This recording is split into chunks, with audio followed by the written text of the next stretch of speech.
Hi, thanks for joining me today. I'm going to be going over problem 3 from week 8 of the Summit Invariants Maths competition. This is the last week of the competition, unfortunately, and this in fact is the last problem.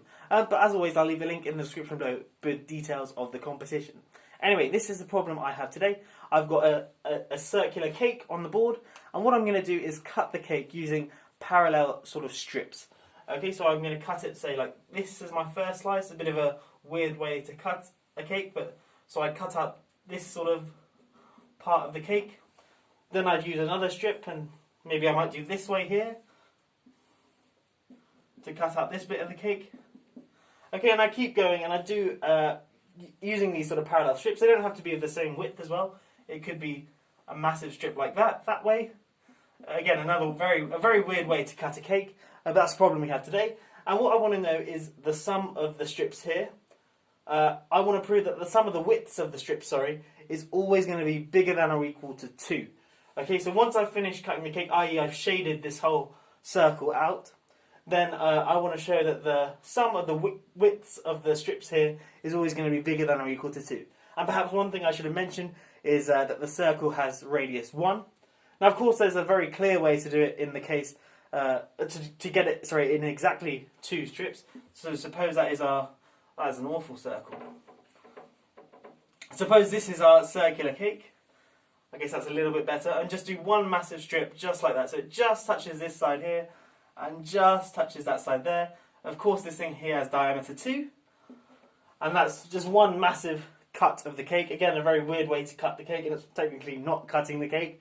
But of course, it's a cut which has width 2. Okay, but we want to show that no matter how we do this, this thing here, it's always going to sum up to at least 2, i.e. the sums of the widths of the strips will always be at least 2. I hope that's made sense. Anyway, if you want to have a go at this problem, pause the video now and give it a go for yourself, and I'm going to get stuck into a solution.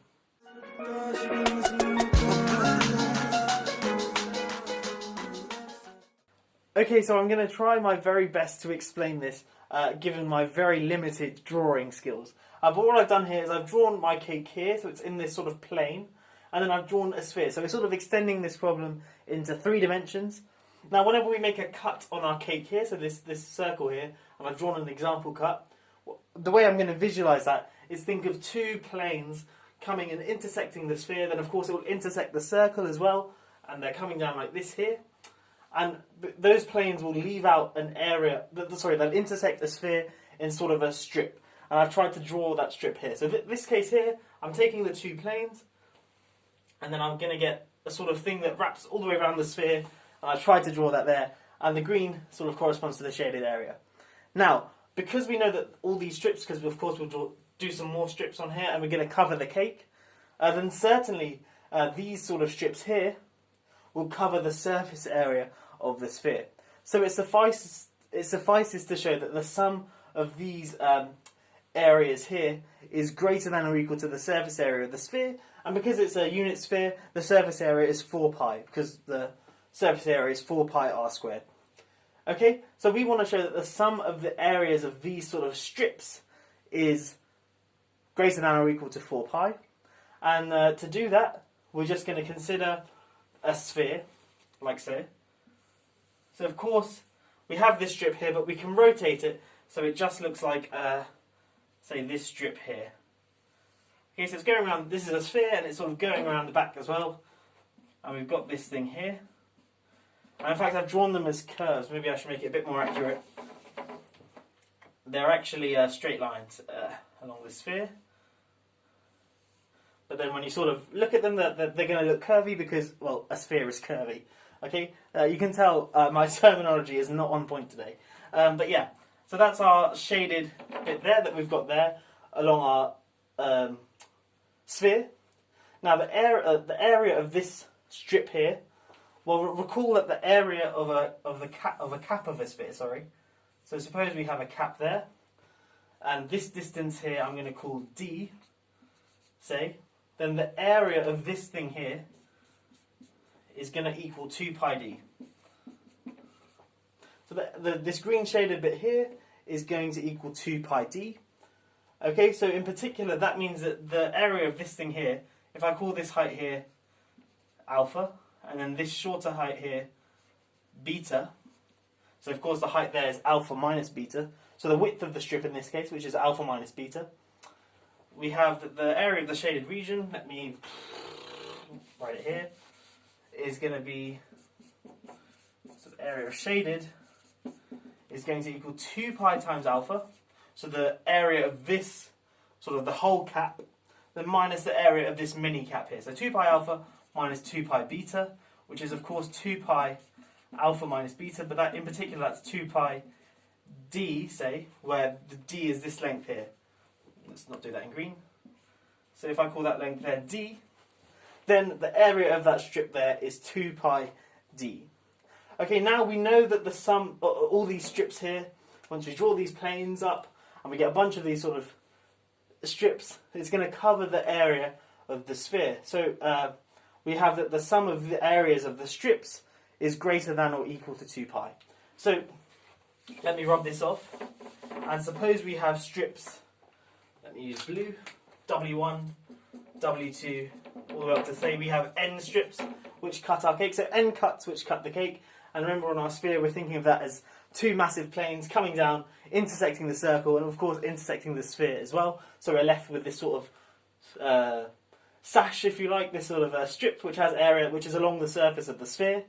And I've just shown that if the widths of each of these cuts are W1, W2, all the way up to Wn, where we've got N different cuts, then the area is 2 pi W1, 2 pi W2, plus, comma, dot, dot, dot, all the way up to 2 pi Wn. So the widths of these strips, sorry, the areas of these strips, I apologise, the areas of these strips are 2 pi d, where d here is the width of the strip, so the areas of each of these is 2 pi W1, 2 pi W2, all the way up to 2 pi Wn.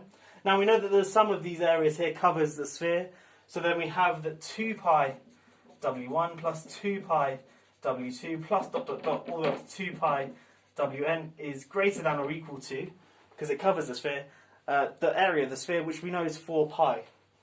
Okay? So we get this inequality here, sorry, and now we can just divide through by 2 pi, and we get that W1 plus W2 all the way up to Wn is greater than or equal to 2. Okay, and that solves the problem. Because we've shown that the sum of the widths of the strips which cut the cake is bigger than or equal to 2. Okay, so it's a very, I don't want to say convoluted, but not, I guess, intuitive way of solving the problem. You extend it into 3 dimensions and you think of the cuts now, as opposed to being lines sort of cutting in the plane, you're thinking of them as planes cutting the sphere. Then you know that these cuts on the cake are going to cover the whole of the corresponding cut in 3 dimensions, so this sort of strip here, because these cuts in 2D cover the cake, these strips here are going to cover the area of the sphere, so you know that the sum of the areas of these strips is going to be greater than or equal to 4 pi, and we know that the area of these strips here is 2 pi times the width of of the corresponding strip in 2 dimensions. I didn't prove that, but that's a standard result. So yeah, and then you get this equality here, and then from that we can deduce this inequality. Yeah, it's a very difficult one to sort of draw out, especially for me. I don't have very many drawing skills, but hopefully it has made sense. I guess the only thing you needed to know was that the area of or how to work out the area of a strip. But that just comes from knowing what the area of a cap is, and again, I didn't prove that in this video, but perhaps I will in a future one. Anyway, I hope that explanation has made a little bit of sense, at least. But yeah, if you are new here, please do check out some of my other videos as well. I make lots of fun maths videos. But yeah, I hope you have enjoyed this one, and I'll catch you in the next one. Have a great day.